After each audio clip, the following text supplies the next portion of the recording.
Hello. Good morning once again. I'm doing a little morning video. We've gone on a daily strike a couple of days for now. I just wake up and record, and that's kind of a good feeling to just start on my journey to become a professional yapper every day, get that goal going a little bit, move the signpost. It's nice. What we are getting into today is another side quest, another job vocation quest. This time we are getting the best, the greatest support vocation, in my opinion, the Ranger. That's why I waited to come to this town, because I feel like once you have a good healer in this game, it's basically game, set, and match. And there's not a lot more progression things you need to do besides maybe getting another healer for maybe one or two boss fights. But once you have reliable zingy healy boy, it's curtains. It's curtains for the difficulty. And so I've waited a little bit to supply ourselves with one. Of course, I do have my main character who has been doing most of the healing so far. And then I have my healing monster. But once we get this ranger here, we are going to be able to switch out my druid for maybe a little bit more DPS or defense. I think I may have my druid go over to guardian when I do my next cosplay, because I have an idea for that. Of course, we'll keep it a mystery until it happens. But for now, we are doing Chrono Trigger. This is Marl here, so the Ranger can use bows. Sadly, not crossbows. I checked this game, and there are no crossbows in this game. So maybe that will be a weapon in the future. For now, to get the Ranger vocation, let me go ahead and give you a little tutorial here. First thing you gotta do, switch over to Thief. And you're gonna travel to, gosh, I think it's the south of Karamui. Maybe the south, maybe the north. It's one of these areas, but it's right around town. Okay. And you're going to fight a couple of these shrubby guys. I forget what their name. I think they're loathsome leeks. And you have to use half inch on them. You have to steal things from them. Yeah, I think you're getting a plant specific leaf thing lore wise, but that's the main gist of the quest. To get the vocation, and then you gotta level up to 30, and then we'll start the whole story spoilers for what the Ranger vocation quest get into, because those are pretty fun. I do recommend, if you are playing this on your own, for your main class, just, whichever one you choose, you got to do all of the vocation quests. I would recommend that as soon as possible. No rush, though. To do that, you're just going to go through a little bit of a storyline, about 6 quests, including the one that you use to get the vocation. And it's going to give you all your skill points. It's going to give you a couple of starter equipment.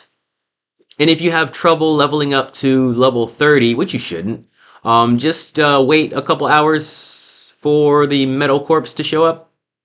Once you deal with one of those, it should be fun. And over here, I actually did find a rare monster, which was pretty cool. He drops a little, I think that's a woodworking book. Yeah. Or tool making. There's a lot of different recipes for different crafting professions, but yeah, that's tool making. And you really don't get books a lot, so that was pretty rare. It's nice to see. I also went to the wrong area, so that's fine. And I hope you guys haven't noticed yet, but if you have, I apologize. There is no music for this section. Music's gonna come back when we start doing the Ranger quest. The video file got corrupted, and there is no sound, and I don't want to re-record this.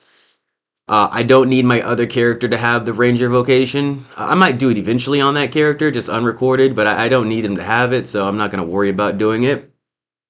And I don't want to replay it, so we're just going to go no sound for this. Vibe through it. I may put a little bit of music under here if it's really boring, if you're really like, oh my gosh, I can't stand this no music shit. Or if I'm like that, you know. I will entertain you though. No worries. No worries there. That is me realizing I went to the wrong map.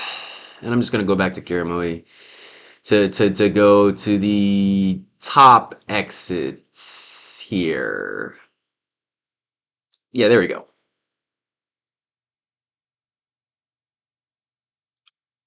So I'm really not, once again, too sure what to talk about. When you become a professional yapper, I suppose it'll just come to you naturally. But on my journey, a lot of times when I step up to the mic, I don't know what to say. So we're gonna go off the top today. I haven't talked about music in a while since basically October when Tyler dropped. Yeah, was the last time I talked about music on here. So we'll give a couple of music chats. I've been obsessed with the new Kendrick releases lately. It's been a great into the year. It's been a great into the year. I am recording this right after GNX dropped in a couple days. Got a little level up there. A couple days after SZA dropped her album. What was it called? Wow, I forgot the name of SZA's album. Let me get that real quick. SZA dropped her album Lana, SOS Deluxe Lana. And it's pretty good. It's pretty chill. SZA does make very vibey music. I got some favorites from the album. Smoking on My X Pack is hilarious. Shirt's kind of a bop, but like nothing can beat 30 for 30. I love a good Kendrick SZA collab.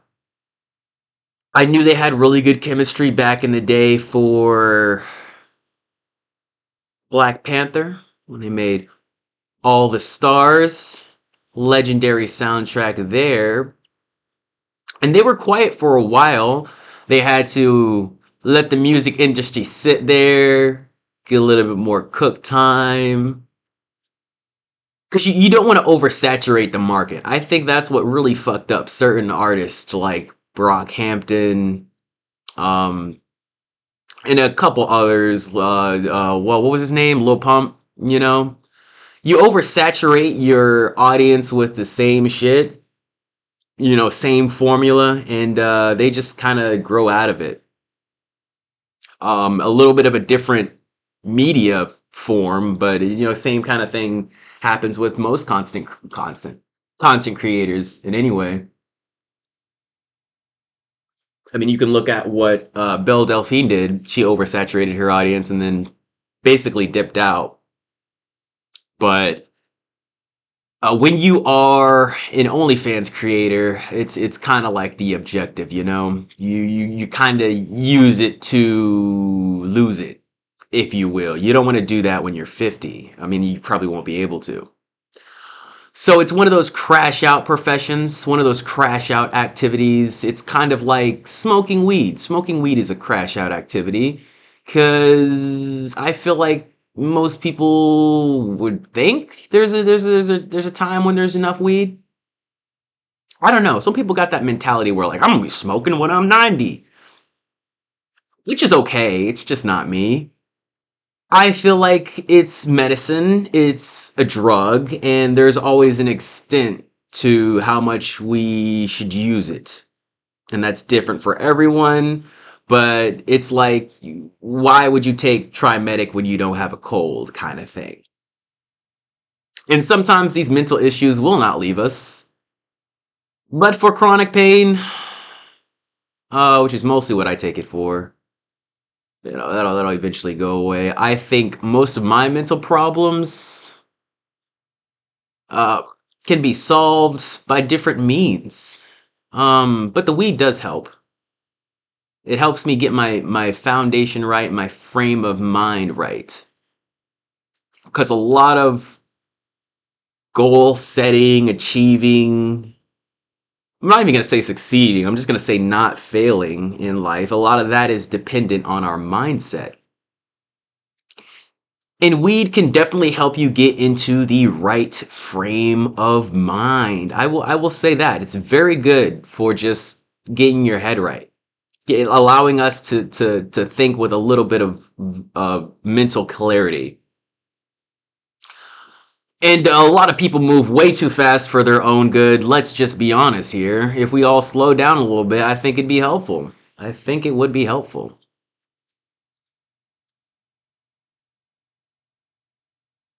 Hope you guys are having a wonderful whatever day it is today when I upload this. It's been a crazy ride this holiday. It will be a crazy ride always, but I just got to notice I got to take notice on how I'm dealing with the mental stress, the mental load. I've developed valid and we'll say acceptable coping mechanisms. Maybe not socially acceptable. Perhaps not everyone who wants to be in my circle would appreciate what I do. But I'm learning you got to just do it for yourself. You got to just do it for yourself. A lot of things that they're saying on a lot of lyrics and stuff that they're saying on tracks like 30 for 30. Even the title track on SZA's album, No More Hiding. I love a lot of those lyrics. They speak to me on a spiritual level. I'll go ahead and I guess we'll read off some lyrics now. Um, yeah, it's been a good time for just learning myself. So the chorus, I love this chorus, man.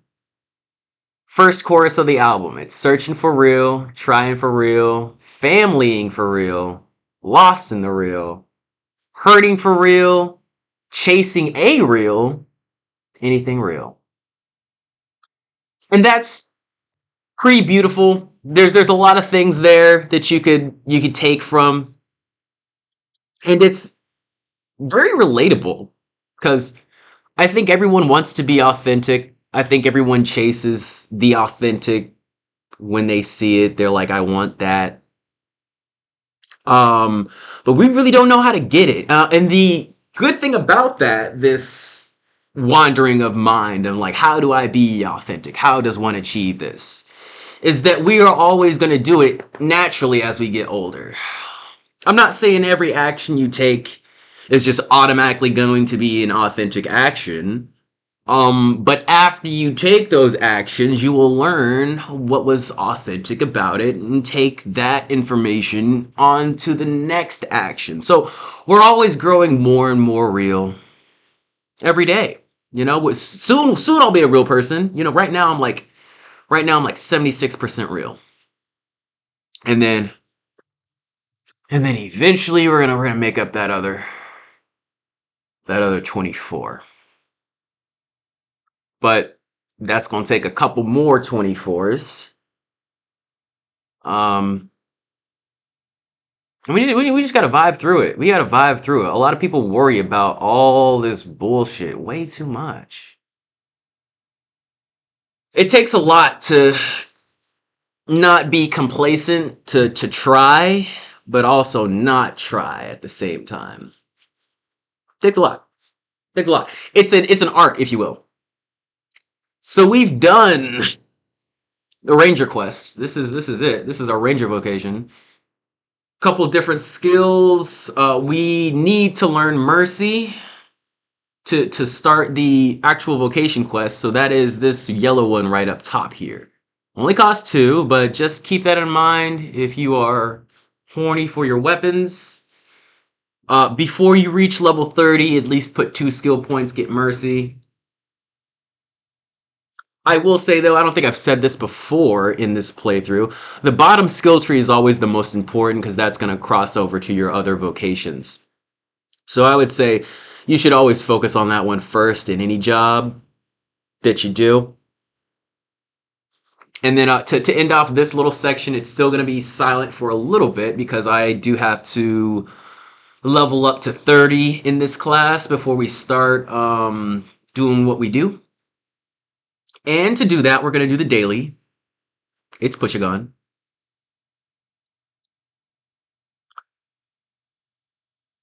Usually a very hard boss, but as you'll see here, Luca is kind of crazy with her summons. So shouldn't be too hard here. I think it does take a little bit, but no worries. We will get there.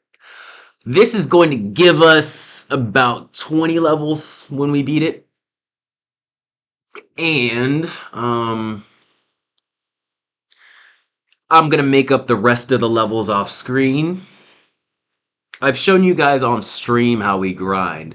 I usually go to a place in the Dole Worm Kingdom over by the Oasis Caravan. Caravan? Yeah, just warp there and you just go up, fight some antlions. They they give the most experience in version 1. I'll show you guys some grind spots in version 2 as well. There's a few. There's like one in version 2. But I usually like this one in version 1 because it's very low commitment to get there. It takes about a minute. I think the one in version 2 takes a little bit longer to arrive because it's like at the top of the tower there. But here we go! Let's go! So we got the Chrono Crew and Sanguini versus this guy. I don't have a weapon, so I'm just going to be doing 1 damage.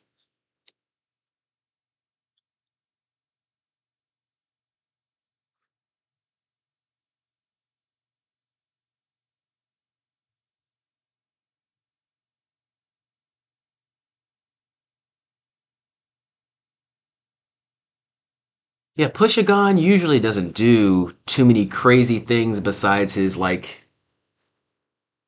stupid bombs. And we love those.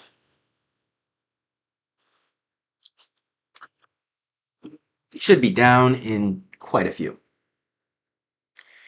Let me go back to talking about music though.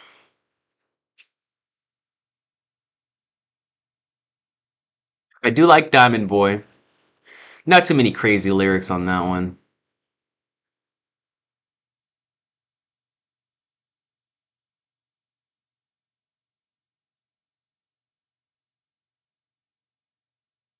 Yeah, that's good. So, oh, that's good. I also love the line on 30 for 30, only what you love if it's solid. We don't want liquidy love. We don't want liquefied love, man. Only what you love if it's solid. Yeah, I didn't expect them to release another Drake diss, but I suppose I should have. Kendrick did say he was doing some crazy shit for Christmas. I know y'all saw that post I did.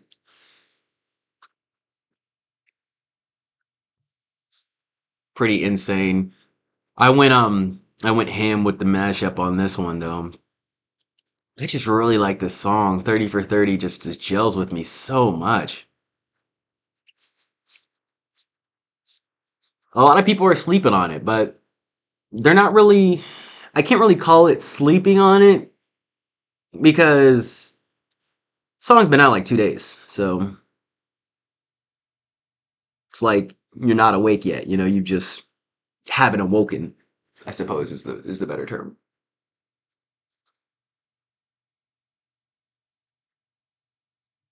Non-woke ass motherfuckers not on the solid love train. But that's okay. Everyone's gonna figure it out. Eventually it'll get 5,000 million plays. I'm probably not gonna be on those plays because I'm just listening to the remake that I made a shitload.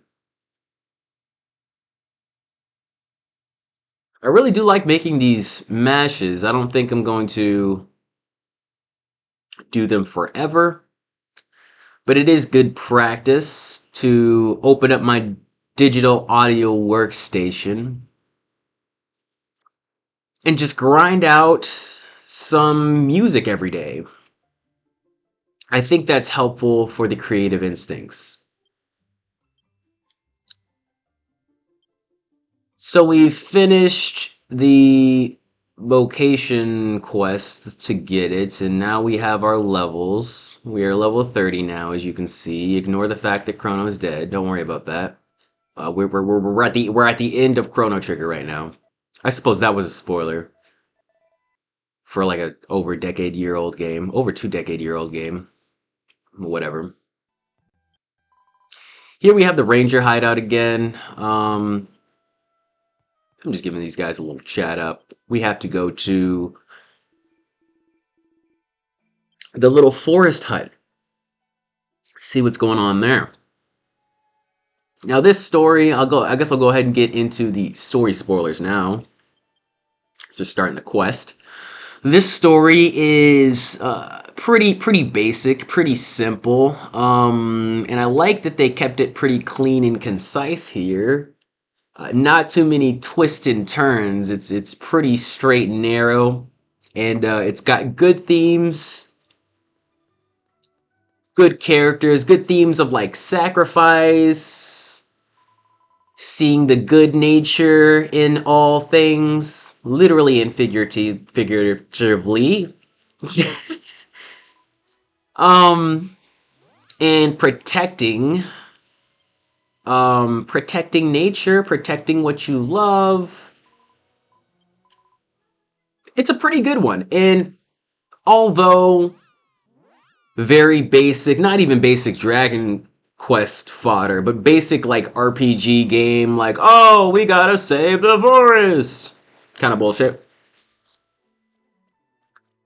It sticks to what it knows, and I like that it's not too complicated here. So I don't think I really need a spoiler review. I think I might just let you guys know what happens as it comes, but I will give a short summary here. Just as a little gist so you guys get the picture of what's going on, in case I forget to mention where the story goes at some point during this recording. I don't know if I'm gonna record it all right now, but we'll see. So story spoiler section starts now. How this begins is we're gonna go talk to the ranger over here in his cabin. He controls the forest or patrols the forest, you know, like Smokey the Bear or some shit. He's got his crew with him. Yugarisi, and Rin. Rin doesn't really like us. Yu is pretty cute. She's nice. And our first mission with the Alliance is just to shoo away some little bunnies that are being a nuisance in the forest. Yep, average little ranger quest. You know, oh, bunnies are causing trouble, but then it ramps up a little bit because there's people trying to cut down logs in the forest. Next, um, we patrol, find them, find their logging machine, and fight them down. And then eventually we find their hideout. They kidnap Yu. We get her back, and we're like, you guys gotta stop doing evil things. But then there's an old man who says, we're not doing evil things. We need these logs to save our country. And the forest is being evil to us. And they're like, oh no. And then we gotta help the forest become not evil, essentially, is where that goes. Because there's an evil forest spirit that's very vindictive and whatnot. And on the way, let me not forget to mention this. We do have so we are the chosen one. So we do have a spirit that tags along with us. They are the spirit of the forest that basically comes out of us in the middle of one of these quests. And the spirit's gonna help us out with all of our forest activities. They have some pretty funny banter too. If you use the translation tools, play this on PC. The forest spirit is kind of like a snarky asshole. But they're very helpful. They are basically our sidekick for this series of events, and that's the main gist of it. So there goes Ren. He's off. He doesn't really like us. He works alone, but he is competent at what he does. So, and then Yu is off to start on the quest that we're doing. That's the basic gist. I just gave a short little summary. I'm not really going to go into details. We'll see what happens when it happens. But yeah, I hope you guys enjoy the rest of this episode. We'll see what else I feel like talking about here. But I think I'm gonna split this into parts, and I think I'm actually gonna like cut off my commentary so we get a clean edit here, you know? So we are in the middle of the bunny quest. I will see you guys tomorrow or some other day when we finish this one off and finish off the rest of the Rangers. Rest of the Rangers! Alright guys, peace out.